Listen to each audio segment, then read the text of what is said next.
Assalamualaikum warahmatullahi wabarakatuh. Salam damai sejahtera buat kita semua. Om Swastiastu, Namo Buddhaya, dan salam kebajikan. Bertemu lagi dengan saya, Feby Mahendra Putra, Direktur Pemberitaan Tribun Network. Tribuners, pada Senin 22 April 2024, Majelis Hakim Mahkamah Konstitusi Republik Indonesia rencananya akan menjatuhkan putusan terkait dengan perselisihan hasil pemilu 2024 yang diajukan oleh paslon 01 dan paslon 03. Ada banyak fenomena yang terjadi selama proses persidangan di Mahkamah Konstitusi. Di antaranya adalah pemeriksaan atau pemberian keterangan yang diberikan oleh 4 menteri atas permintaan Majelis Hakim. Demikian pula dengan munculnya sejumlah amicus curiae atau sahabat pengadilan. Di antara yang mengajukan diri sebagai amicus curiae ada mantan Presiden Republik Indonesia yang juga Ketua DPP PDI Perjuangan Megawati Soekarno Putri. Dan untuk ngobrolin apa sih kira-kira yang akan diputuskan oleh Majelis Hakim Mahkamah Konstitusi pada tanggal 22 April ke depan, telah hadir bersama dengan saya pakar hukum tata negara yang dikenal dalam film yang disebut Dirty Vote, luar biasa. Jadi beberapa hari sebelum pemilu yang lalu muncul film Dirty Vote dan beliau adalah satu di antara tokoh di dalam film itu. Beliau adalah tidak lain adalah Bang Ferry Amsari. Assalamualaikum Bang. Waalaikumsalam Mas Pak. Luar biasa ini tokoh kita satu. Bang, sebagai orang yang terus-menerus mengamati proses demokrasi di Republik ini termasuk pemilu dan sidang di Mahkamah Konstitusi. Menurut perkiraan Abang, ada kejutan nggak Bang nanti hari Senin tanggal 22 April 2024 Bang? Silakan Bang. Pertanyaan paling berat minggu-minggu ini Mas. Jawabannya kalau mau berharap ya, mau positif melihatnya, Ya. saya memang berharap akan ada kejutan. Sebab perlu kejutan memperbaiki pemilu kita. Sekali MK pada kesempatan kali ini tidak memperbaiki dengan kejutan melalui putusannya, kita akan melihat ya ke depan pemilu kita akan penuh dengan kecurangan. Karena logikanya akan jadi begini Mas. Lebih baik curang sebanyak-banyaknya, sebesar-besarnya, dibandingkan curangnya nanggung. Oh gitu. Kalau 50%, 52% curangnya, itu akan mudah dibuktikan dan dibalikkan di MK. Tapi kalau curangnya habis-habisan sampai 58-60%, itu akan susah dibuktikan. Nah, kalau ini timbul tabiat seperti ini, pemilu kita nggak baik-baik. Pemilu kita akan berlangsung beda. Jadi mestinya dengan semangat memperbaiki pemilu, agar kecurangan tidak berlangsung berulang-ulang dan dimaklumi, harus ada kejutan-kejutan dalam putusan MK. Tapi kalau bicara mau melihat apa yang terjadi di dalam persidangan, memang optimis itu bisa beralih ke rasa pesimis. Karena apa yang disajikan di dalam persidangan tidak terlampau tajam. Misalnya hakim tidak membuka ruang bagi para pihak untuk bertanya. Kepada 4 menteri ya? Pada 4 menteri. Ya. Padahal 4 menteri itu dan para pihak kan mestinya mengelaborasi peristiwa yang terjadi. Sehingga secara fair pula 4 menteri bisa menjawab pradugaan ataupun bukti-bukti yang disajikan di dalam proses persidangan.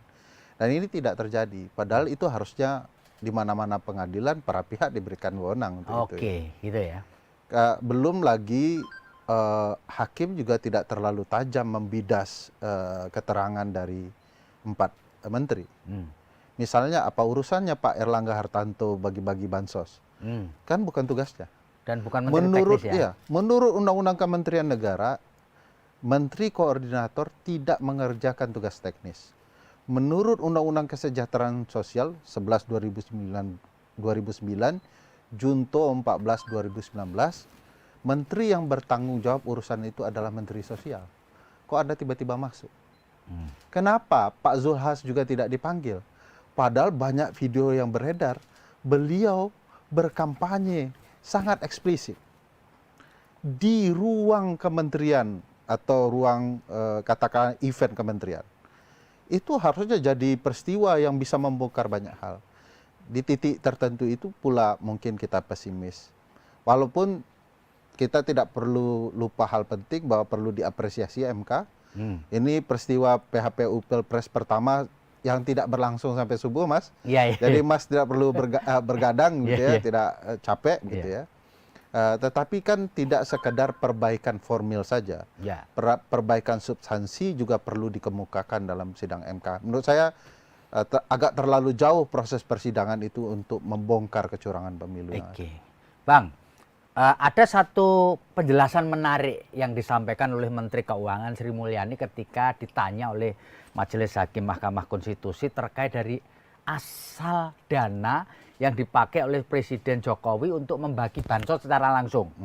Dikatakan bukan berasal dari anggaran bansos, tetapi diambilkan dari dana operasional Presiden. Menurut Abang, fenomena ini atau penjelasan Sri Mulyani ini menarik nggak, Bang? Menarik. Satu, pertama, kalau itu dari anggaran Presiden, kok namanya tetap bagi-bagi bansos ya. Peruntukan anggaran saja sudah masalah. Kedua, bansos yang diperuntukkan untuk kepentingan yang mempengaruhi pemilu dari dana Presiden, menurut saya itu salah penggunaan. Dan tetap disebut sebagai politik gentong babi. Ya. Iya kan? Di mana insentif dana anggaran diperuntukkan untuk kepentingan keterpilihan. Ya. Keterpilihan siapa? Dalam konteks ini anak presiden, ada relasinya dengan presiden. Apa yang dilakukan presiden dan dijelaskan oleh Menteri Sri Mulyani tetap gentong babi. Karena itu insentif yang bukan untuk kepentingan bansos, dialihkan untuk kepentingan bansos, dan itu berkaitan dengan kepentingan kepemiluan. Jadi masuk kategori gentong babi ya? Gentong babi. Jadi gentong babi budgeting perlu dibedakan dengan gentong babi politik. Gentong babi politik segala hal insentif dana yang dialirkan, dipergunakan, diperuntukkan untuk mempengaruhi pemilih, itu adalah gentong babi politik. Sementara gentong babi budgeting, dia anggaran negara yang dibudgetkan melalui undang-undang, tapi baru disalahgunakan. Jadi ini hampir sama, tetapi asal muasalnya beda untuk kepentingan yang sama pula. Ya, Bang, selain penjelasan Bu Sri Mulyani Menteri Keuangan itu, apakah Abang bisa juga melihat penjelasan dari 4 menteri itu yang justru bisa menguak fenomena yang terjadi terkait dengan isu kecurangan ini, Bang? Ya, pernyataan para menteri itu lebih sangat normatif ya, melihat bahwa ini untuk kepentingan publik, ini adalah sesuatu yang dibangun sedari awal, tetapi mereka tidak menjelaskan hal-hal yang penting. Misalnya kenapa data yang dipergunakan bukan data dari Bu Risma, lebih kepada Menteri Koordinator Pak Muhadjir. Di titik ini saja, ini sudah melanggar undang-undang. Para menteri tidak menjelaskan apa dasar hukum mereka mengalihkan program itu. Mereka hanya ingin memperuntukkan niat baik presiden. Pertanyaannya kalau pakai perspektif W.S. Rendra, ini niat baik Tuhan untuk siapa gitu ya, atau Tan Malaka gitu. Saya tidak melihat ini bicara soal niat baik yang tidak bisa dibuktikan. Tetapi peruntukan peralihan anggaran itu tidak dikemukakan sebagai peristiwa penyalahgunaan anggaran, itu tidak disampaikan.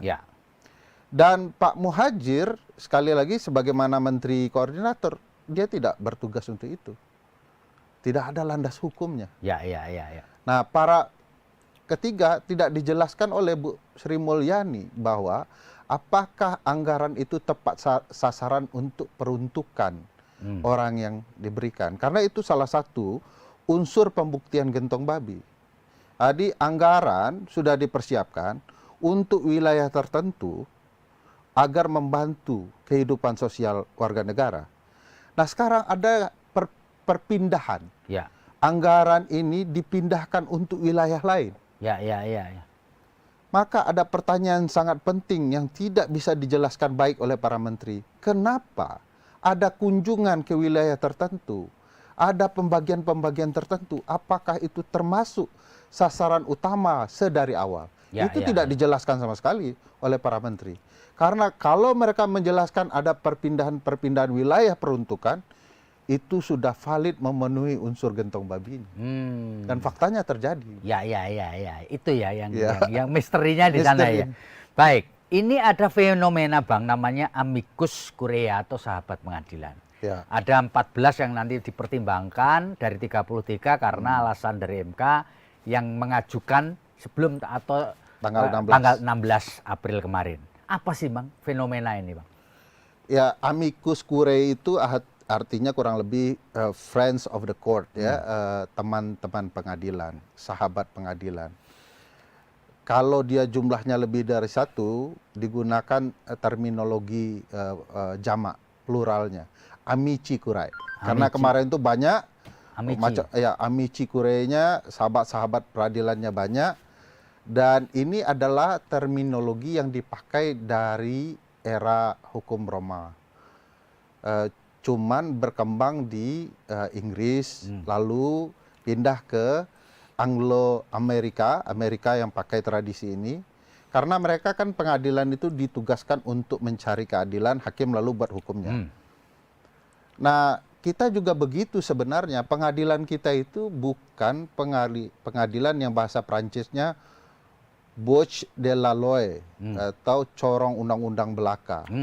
Tapi Bouche de justice, yaitu penemu, pencari corong dari keadilan. Nah, nggak ada di dunia ini pengadilan hanya untuk menyuarakan hukum atau undang-undang saja, tapi menyuarakan keadilan. Siapa yang boleh menyuarakan keadilan? Semua orang. Kita-kita juga boleh. Kita-kita boleh juga ngaku sebagai sahabat pengadilan karena mau mencari keadilan. Boleh menuliskan pendapat lalu kirimkan. Nah, karena tradisi, Mas, dia ini bukan proses formil. Ya, ya. Dia tradisi yang bisa ditampung dan diterima hakim. Yang menarik dalam sistem presidensial yang pakai sistem civil law seperti kita, sistemnya Belanda, Eropa kontinental gitu ya. Terjadi perkembangan dari Amerika yang common law, ya. yang common law, itu beralih ke hukum internasional, pengadilan-pengadilan HAM. Nah, di sini transisinya pindah ke civil law seperti negara kita. Dan salah satunya di Brazil tahun 90-an yang memakai konsep amici curiae untuk pembuktian di pengadilan. Yang menarik adalah Mahkamah Konstitusi Brazil. Jadi kita terbawa banyak cerita hukum itu, termasuk tradisi-tradisinya. Dan MK sudah menerima tradisi amici ini dari lama, Mas. Dari kasus-kasus sebelum ini. Jadi ya boleh-boleh saja diterima, tetapi bukan kewajiban bagi hakim untuk mempertimbangkan atau menggunakan. Nah, uniknya sebelum tanggal 16, MK sendiri melalui jubirnya ngomong begini, yang amici diterima sebelum tanggal 16 kami akan pertimbangkan. Ya. Berarti besok harus dipertimbangkan itu barang gitu ya. Jadi mudah-mudahan semua figur-figur penting yang mengirim akan dipertimbangkan pendapat hukumnya. Ya.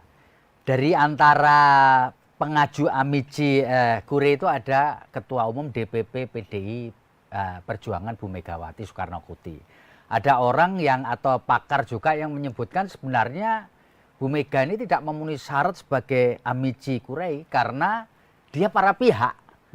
Ya, menurut pendapat Abang bagaimana? Artinya sebenarnya amici curiae ini adalah orang yang berada di luar para pihak, artinya pihak yang netral, tidak punya kepentingan. Sedangkan Bu Mega adalah Ketua Umum DPP PDI Perjuangan yang partainya mengajukan Mas Ganjar sama Pak Mahfud MD sebagai paslon 03 gitu. Gimana Pak ini Pak? Saya tahu tuh ahli-ahlinya kan senior-senior saya juga ya. Nah, jadi saya mau ceritakan Bu Mega bukan pihak. Ya. Bu Mega adalah ketua umum partai yang tentu saja kita tahu bahwa partainya mendukung salah satu pasangan capres. Kenapa beliau tidak bisa dikategorikan sebagai pihak? Secara aturan di Mahkamah Konstitusi untuk perkara PHPU Pilpres, para pihak itu adalah peserta pemilu dan penyelenggara pemilu. Peserta pemilu dan penyelenggara pemilu. Ya.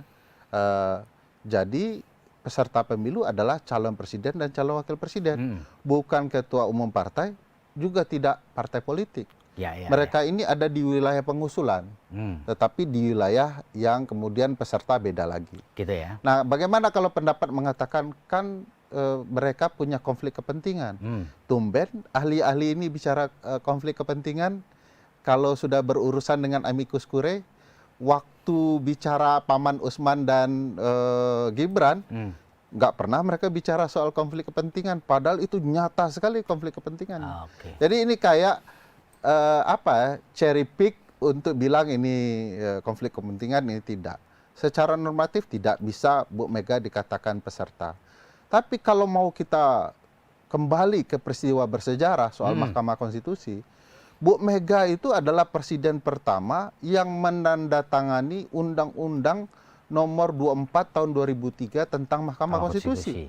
Beliau tuh yang berpartisipasi mendirikan MK. Beliau juga yang menandatangani dan melantik sumpah Hakim Konstitusi pertama. Kurang sahabat apa nih orang? Dibandingkan yang lain ini paling cocok jadi sahabat MK. Jadi menurut saya ya tidak ada persoalan, dan sekali lagi karena dia tradisi, ngapain betul dipermasalahkan. Tinggal hakim secara bijaksana mempertimbangkan iya atau tidak.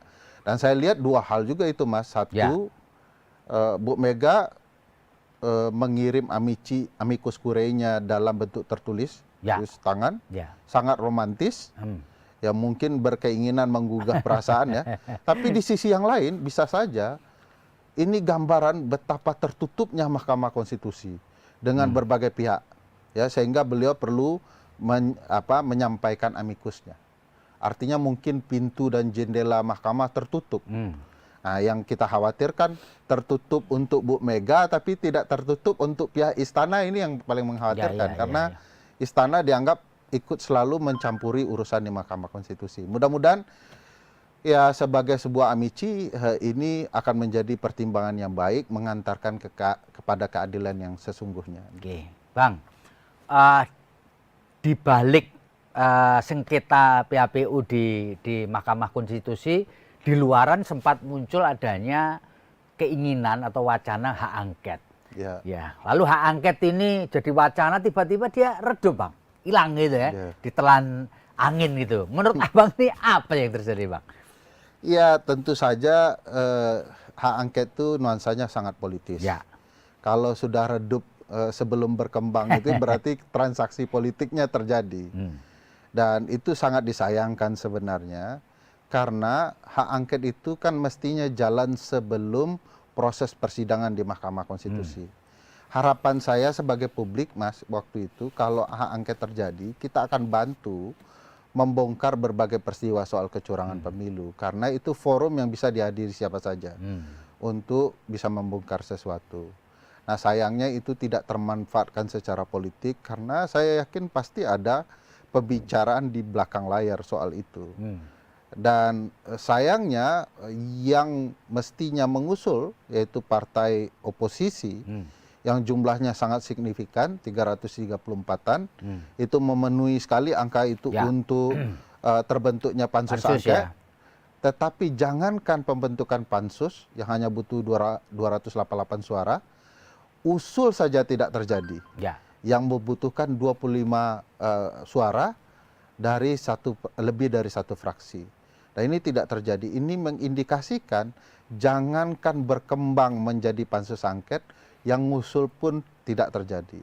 Dan bagi saya ini transaksinya pasti sangat besar, sangat penting, karena yang mengubah sistem yang terjadi. Jadi kalau di politik itu kan ada take and give ya. Betul. Mungkin ini proses ini yang terjadi. Di hukum yang diajarkan guru-guru saya di kampus ada yang lain, Mas. Apa itu? Katanya orang hukum itu kalau melihat kasus, ayam berkokok curiga, tidak berkokok curiga. Ada yang bicara angket curiga, tiba-tiba hilang, lebih curiga lagi. Itu yang ada kiumnya ya. Bang, kalau menurut pengetahuan Abang ini, apakah Mahkamah Konstitusi, karena dalam histori yang lalu ya, Mahkamah Konstitusi sebenarnya bisa diintervensi lewat uang dalam kasus-kasus di masa yang lalu ya. Nah, apakah di dalam proses ini selain uang dan power juga bisa memberikan tekanan kepada Mahkamah Konstitusi dalam situasi semacam ini, Bang? Karena ini kan krusial nih. Ya, rumusannya memang begitu, Mas Pep. Power tends to corrupt ya, kekuasaan itu cenderung disimpangkan, dikorupsi begitu ya. Dan MK pernah mengalami itu. Ya. Pak Patrialis Akbar yang terbaru ya, dan Pak Akil Mukhtar yang bercerita soal bagaimana peran MK dalam mempermainkan suara di pilkada. Betul. Apalagi di pilpres kan begitu, akan sangat mudah tergoda gitu, saking besarnya potensi itu. Dan MK pasti akan selalu digoda untuk itu. Apa yang terjadi dengan Pak Anwar Usman, pemecatan Pak Aswanto dan digantikan oleh Yang Mulia Guntur Hamzah tanpa proses hukum yang jelas, itu mengindikasikan banyak hal.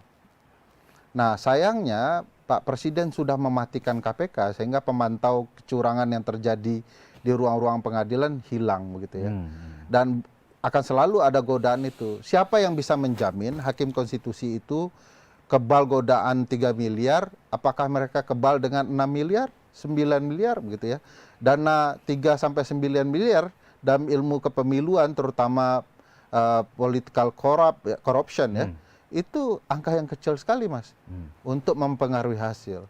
Dan MK akan selalu tergoda itu karena faktor relasinya dengan partai politik yang merupakan peserta pemilu. Karena yang memilih mereka adalah 3 dari presiden, 3 dari DPR, dan 3 dari Mahkamah Agung. Semuanya berkelindan dengan kepentingan politik dan selalu ada harga, ada kerja begitu ya. Dan bukan tidak mungkin kerja-kerja besar seperti ini yang ujungnya ada di Mahkamah Konstitusi, godaannya juga akan besar di Mahkamah Konstitusi. Ya, itu ya. Oke, Bang, banyak orang berpendapat bahwa Mahkamah Konstitusi itu boleh menjatuhkan putusan di luar apa yang diminta oleh para pihak. Gimana, Bang, penjelasannya, Bang? Apakah itu benar? Ultra petita ya. Ultra petita. Saya mau kasih contoh yang masih segar di ingatan publik. Kasus Mas Gibran itu kan putusan ultra petita. Oke. Yang diminta kan adalah yang pernah menjadi elected official. MK nambahin itu. Pernah, strip, sedang. Sebab kalau dikabulkan hanya pernah, Mas Gibran pun tidak bisa. Beliau belum sampai 2 tahun. Untuk dipenuhi 1 periode jabatan atau pernah menjabat, itu setidak-tidaknya 2,5 tahun. Jadi ditambahkanlah oleh MK atau ya strip yang atau itu sedang, sehingga orang yang belum selesai pun bisa maju. Itu ultra petita lebih dari apa yang dipinta. Nah, itu saja artinya MK sudah diperkenankan. Apakah di dalam perselisihan hasil pemilu bisa ultra petita? Ya boleh, walaupun ini pasti akan diperdebatkan. Putusan ultra petita itu diperdebatkan dari awal pengadilan memutus ultra petita hingga sekarang. Jadi ini sesuatu yang kontroversial tapi terjadi. Bang, kalau menurut Abang kan selama ini para pemohon itu selalu mempersoalkan putusan MK nomor 90 tahun 2023. Yang Mas Gibran itu kan putusan MK 23 nomor 90 ya kan, apal betul gitu. Apakah itu nanti bisa dipakai nggak sebagai dalil di dalam putusan meskipun itu putusannya sendiri sebenarnya? Ya, yang paling menarik sebenarnya kalau mau kita fair, Mas, putusan 90 PUU 21 Romawi 2023 itu kan masih menyisakan berbagai kontroversi. Kalau dijadikan alat bukti, bahkan dalam PHPU ini bisa. Oh gitu ya. Karena kan komposisi hakim itu 4 mengatakan tidak boleh sama sekali ada alternatif selain 40 tahun. Tidak boleh pakai atau pernah menjadi elected official. 3 memperbolehkan semua elected official menjadi calon alternatif presiden kecuali yang berumur 40 tahun. 2 bilang hanya gubernur. Jadi ini kan tidak ada angka mayoritasnya. Putusan itu tidak bisa diperuntukkan untuk siapapun termasuk Mas Gibran. Kalau dibedah itu kenapa Anda 4, kenapa Anda 3, kenapa Anda 2 dalam sidang MK, kita akan bisa membuktikan bahwa ihwal kecurangan ini bukan tidak mungkin berasal dari meja Mahkamah Konstitusi. Jadi apakah ini bisa dipakai? Ya pasti bisa. Apakah kemudian ini bisa digunakan untuk mendiskualifikasi atau melanjutkan? Ya bisa. Tergantung sejauh mana niat hakim membongkar praktik yang terjadi. Ujungnya di situ ya, Di situ, berarti. di situ. Ujungnya di situ ya. Karena itu tadi yang menarik di situ kan. Karena di dalam petitumnya ada permintaan diskualifikasi kan. Yes. Bahwa Mahkamah Konstitusi pernah melakukan diskualifikasi dalam urusan pilkada kan. Jadi dimungkinkan nanti, kalau memang mungkin berarti mungkin ya. Ya, memungkinkan. Akan ada yang mengatakan, bolehkah diskualifikasi Gibran tetapi memperbolehkan keterpilihan Pak Prabowo? Kalau kita pakai pasal 6A ayat 1 Undang-Undang Dasar, tidak bisa. Diskualifikasinya harus dua-duanya. Sebab menurut ketentuan Undang-Undang Dasar itu, presiden dan wakil presiden dipilih dalam satu pasangan calon. Nggak tahu juga kita 58% itu Pak Prabowo-nya atau Mas Gibran-nya. Curangnya Pak Prabowo atau curangnya Mas Gibran. Walaupun semua tahu ada keterlibatan ayahnya, tidak bisa digeneralisir begitu saja. Jadi kalau akan terjadi diskualifikasi dalam konsep ultra petita, ya bakal terjadi kedua-duanya. Iya. Bang, ini ada saya kepingin tanya juga mengenai Abang kan aktif di dalam proses pembikinan film Dirty Food ya. Banyak orang mengatakan apa yang disampaikan dalam Dirty Food itu tidak ngaruh kepada proses pemilihan pada tanggal 14 Februari yang lalu. Artinya ya tetap saja apa yang disebutkan itu terjadi. Menurut Abang mengapa itu tidak ngaruh, Bang? Kalau yang melihat tujuan film itu soal berpengaruh mengubah hasil pilihan, kayaknya dia salah melihat film itu. Gitu. Karena film itu tidak ditujukan mengubah hasil pemilu, mengubah pilihan. Wong pilihannya di dalam film dinyatakan dilangsungkan dengan kecurangan sebelum proses pemilu hari H yang mengatur komposisi hasil. Kalau dibaca ada dua hal penting yang dijelaskan di film. Satu, akan terjadi satu putaran dengan kecurangan. Kan disampaikan, satu putaran. Bahkan dimulai dengan pertanyaan, apakah ini akan berlangsung satu putaran? Kami buktikan dalam film bahwa ini akan berlangsung satu putaran dengan berbagai kecurangan. Dan hasilnya di atas 50%. Dan itu terjadi. Dan itu terjadi, terbukti. Jadi film itu hendak membuktikan akan terjadi satu putaran dengan penuh kecurangan. Jadi tidak hendak mengubah pilihan hasil karena mustahil. Wong angkanya sudah diatur begitu ya. Siapa yang bisa mengubahnya? Kita mau kasih tahu, Anda siap-siap dengan hasil begini karena kecurangannya akan berlangsung satu putaran. Jadi kita pun tidak akan mengubah. Wong kecurangannya bukan beralihnya pemilih memilih calon lain. Tapi kecurangannya adalah bagaimana angka itu diformat. Itu ya. Satu, jadi itu ada sudah anukan bahwa satu putaran dan di atas 50%. Jadi film itu tidak hendak sekali lagi untuk mengubah pilihan orang terhadap itu. Masa mengubah pilihan orang 2 atau 3 hari menjelang hari-hari, sudah pasti tidak sana tujuannya. Tapi kami mau menghukum pelaku kecurangan, kami tahu loh apa yang Anda lakukan. Seperti film We Know What You Did Last Summer, gitu ya. Kami tahu apa yang Anda lakukan waktu itu, pada liburan itu ya, summernya. Jadi kami mau ngasih tahu, kami tahu apa yang Anda sedang kerjakan dalam pemilu kali ini, dan bagaimana kecurangan-kecurangan itu Anda lakukan. Bang, ada satu pendapat, balik lagi ke soal sidang, Pak, bahwa before pemilu, atau before coblosan pemilihan itu, sebenarnya ranahnya adalah ranah Bawaslu, bukan ranahnya Mahkamah Konstitusi. Karena ranahnya Mahkamah Konstitusi itu ada terkait dengan pemilu itu sendiri, pemungutan suara sendiri. Sehingga kemudian disebutnya Mahkamah Kalkulator kan, hanya menghitung itu. Nah, menurut pendapat Abang gimana nih? Satu, yang menciptakan pembuktian kecurangan pemilu melalui TSM, terstruktur, sistematis, dan masif itu adalah Mahkamah Konstitusi. MK yang membuat sistem ini pada putusan nomor 41 PHPUD 6 Romawi tahun 2008. Jatim. lalu MK sendiri mau dilarang oleh pembuat undang-undang. Sementara isi undang-undang saja bisa diubah oleh MK kalau ternyata melanggar konstitusi. Kedua, bagaimana kalau penyelenggara pemilu yang disebut yaitu Bawaslu adalah bagian dari kecurangan itu? Masa MK akan membiarkan? Padahal pemainnya adalah penyelenggara pemilu. Ketiga, secara hukum, secara undang-undang, kalau kita cermati, MK itu memang tidak bisa dibatasi.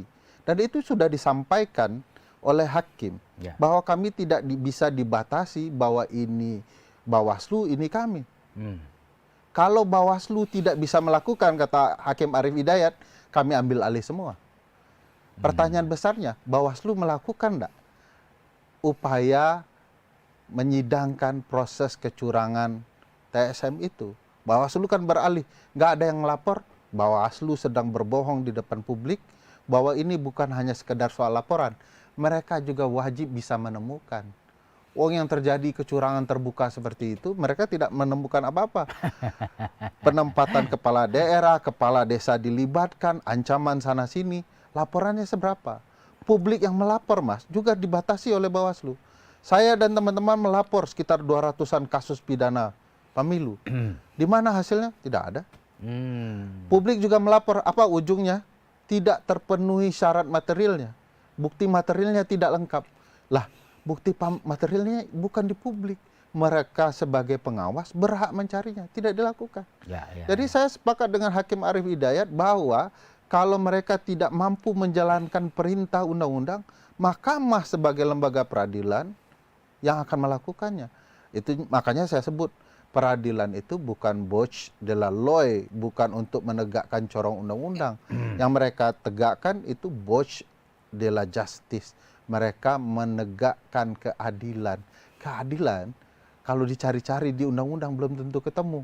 Kata keadilan ketemu, tapi keadilannya belum pasti bertemu. Oleh karena itu tugas MK. Bang, banyak orang bertanya, Abang tuh begitu beraninya, begitu getolnya, begitu masifnya. Abang nyalinya gede amat, apa sih? Badan saya terbukti gede, Mas. Tapi nyali itu Dodi teman saya di Tribun tahu, saya penakut juga, Mas. Saya banyak ketakutan saya. Semua orang takut. Dan saya yakin kita semua takut. Tapi kita mestinya lebih takut dengan demokrasi yang rusak dan pincang. Saya berpikir anak saya akan bisa apa kalau demokrasinya rusak? Anak saya bisa berprestasi seperti apa? Apakah anak saya bisa diberikan kesempatan yang sama untuk menjadi calon wakil presiden kalau bapaknya bukan presiden? Ini bukan sekedar urusan presiden dan anaknya. Ini juga urusan saya dan anak saya. Beri kami pertarungan demokrasi yang fair agar anak saya bisa menikmati demokrasi yang sama di suatu saat. Saya hanya terbayang tidak akan mungkin anak-anak miskin yang berasal dari keluarga kampung seperti saya bisa berjuang dalam demokrasi yang sama kalau pertarungannya tidak fair seperti ini. Jadi ini sepertinya bukan soal berani atau takut. Ini soal kita mau berpihak kepada kepentingan siapa. Karena ceritanya saya belajar konstitusi, yang saya lihat di konstitusi itu beda dengan apa yang terjadi. Jadi ini lebih kepada terpaksa saja. Karena kalau melawan Pak Jokowi dengan orang-orang di sekelilingnya, saya juga takut lah itu ya. Ada banyak perasaan yang tidak bisa dikemukakan. Tapi ya lebih karena apa ya? Kayaknya ditolak oleh kawan-kawan. Ayo kamu maju, kamu harus berani, kamu harus menyampaikan. Yang sampai hari ini saya tidak bisa mendefinisikan saya itu berani atau tidak. Tapi yang saya temukan adalah banyak ketakutan. Bang, satu di antara ahli yang diajukan di Mahkamah Konstitusi itu ada orang bernama Romo Magnis. Dan kemudian kesaksiannya dikecam banyak orang. Ya banyak orang tuh yang kontra karena dianggap mencaci Presiden Republik Indonesia sebagai pencuri ya tanpa dasar gitu. Melihatnya bagaimana Abang ini? Posisinya Romo Magnis sebagai ahli yang kemudian dengan tegas menyatakan bahwa Presiden itu ibarat pegawai yang mencuri di kantornya sendiri. Di dompet sendiri, dompet rakyat. Saya mau menggunakan terminologi pemahaman agama saya, walaupun saya tidak beriman betul ya, tapi kayaknya ada terminologi yang menarik yang bisa menjelaskan pandangan Romo Magnis. Terhadap orang sombong, maka sombonglah. Karena obat bagi mereka itu adalah kesombongan mereka itu sendiri yang disampaikan dengan cara yang sombong pula. Prof. Frans Magnis Suseno bukan orang baru di kiblat etik Republik ini. Dia tidak hanya bicara, dia mencontohkan. Dan apa yang disampaikan menurut saya sangat tepat menggambarkan kepongahan seseorang. Dan kepongahan itu harus diruntuhkan dengan tajamnya perkataan. Gitu ya. Ya. Dan perkataan Romo Magnis menurut saya tepat menjelaskan soal gentong babi itu. Iya. Ini uang rakyat, untuk rakyat, dipergunakan untuk rakyat. Dan yang dipuji haruslah Jokowi. Itu gimana ceritanya? Ini uang untuk rakyat, untuk kepentingan keluarga Jokowi dan keterpilihan keluarganya. Bukankah itu cocok untuk menjelaskan bahwa Jokowi mencuri uang rakyat untuk kepentingan keluarganya sendiri? Saya malah kalau bertemu Romo Magnis, saya bilang, Romo terlalu santun. Jadi harusnya lebih dari itu. Karena hanya orang yang punya dedikasi seperti Romo Magnis, dan bagaimana antara etika, perilaku, dan ucapan bertemu dalam titik yang sama, yang bisa mengingatkan orang. Jadi kalau saya ketemu, saya bilang, Romo harus lebih keras dari itu untuk menyadarkan Presiden Jokowi. Iya, itu ya. Bang, ini satu pertanyaan pamungkas dari saya. Menurut prediksi Abang, setelah putusan Mahkamah Konstitusi ini, apapun putusannya Bang ya, Abang bisa memprediksi peta politik di Republik ini pasca putusan Mahkamah Konstitusi, apapun isi putusannya Bang? Yang pertama, bumerang bagi keluarga Jokowi potensial terjadi. Gitu ya. Sebagaimana terjadi dengan Bongbong dan Di Duterte Filipina, di Filipina. Tidak ada kejahatan yang saling mendukung dari dua kubu tertentu. Itu akan abadi. Itu akan segera pecah.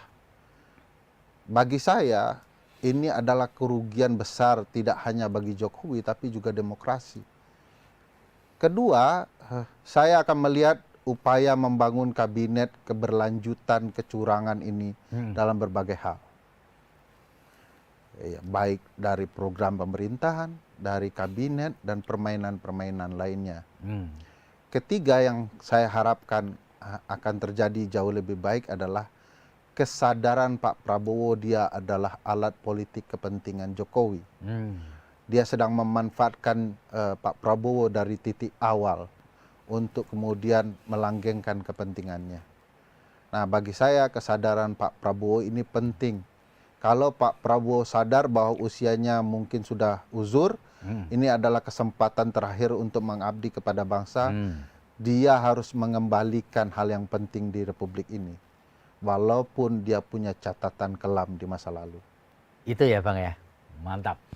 Demikian Tribuners, ngobrol saya dengan Bang Ferry Amsari. Beliau adalah pakar hukum tata negara yang selama ini gigih memperjuangkan demokrasi, dan meskipun tadi secara terus terang mengatakan saya juga takut juga gitu ya. Tapi apapun yang terjadi, show must go on. Dan kita tunggu apa yang akan diputuskan oleh Mahkamah Konstitusi pada tanggal 22 April 2024. Saya Febi Mahendra Putra, pamit undur diri. Assalamualaikum warahmatullahi wabarakatuh. Salam damai sejahtera buat kita semua. Om Santi Santi Om. Namo Buddhaya, salam kebajikan, dan jangan lupa apapun yang terjadi, tetaplah bahagia.